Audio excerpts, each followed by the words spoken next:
Like it's like I was like mentally like going through the journey. Like Yeah. yeah. I mean, it's kind of like tequila's kind of like a hot girl, right? You don't necessarily like see the red flags immediately, Yeah. but after hanging out and spending a little bit of time consuming, Yeah. then you notice the red flag. Yeah. And then you're too far in it to do. Yeah, and then they might as well have one bottle.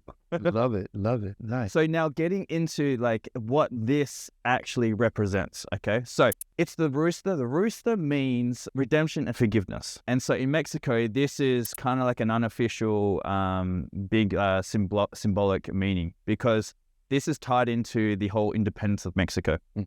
Now, El Espolon has got this guy, the skull, which is what they call Ramon. And Ramon, he is basically like echoing the call for all the rebels to come together within, you're right, it looks like chaos. Yeah. So to get in with all the chaos so that they can actually create a new way of life.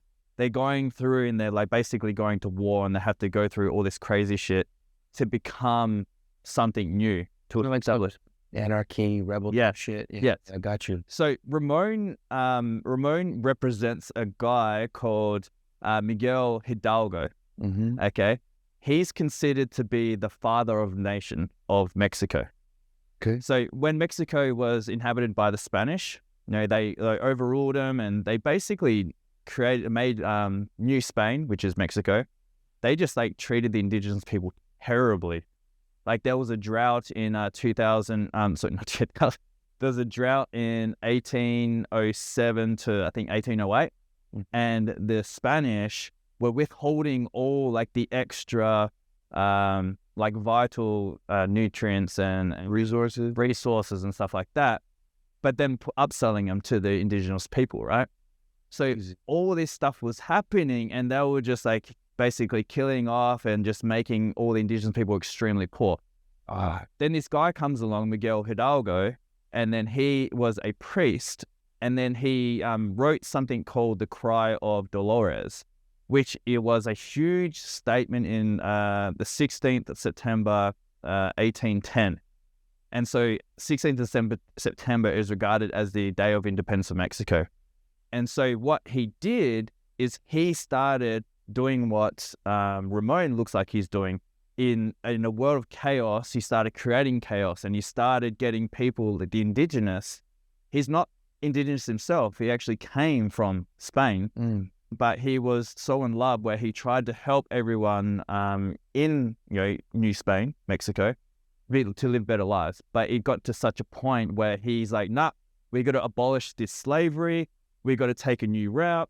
And obviously, when you have the royals of Spain coming into, saying, well, shut your mouth, right? He then started going on this big quest and started getting rebels, other indigenous people among them. He was very influential with a lot of the Spanish higher ups as well. He came in. Okay. And then he just went on this big journey, started getting, more infantry, and started rebelling. And this went on for a number of years, and they ended up getting defeated. But then as the years went on, he was executed. He was caught, executed like a few years later. But all of this raveled up into 1921, where eventually they had like the independence. Yeah. So there was actually there was two things that happened. People weren't sure if they should do 16th of September as the Independence Day or this time in 1921, and they decided that Hidalgo was actually the father of the nation.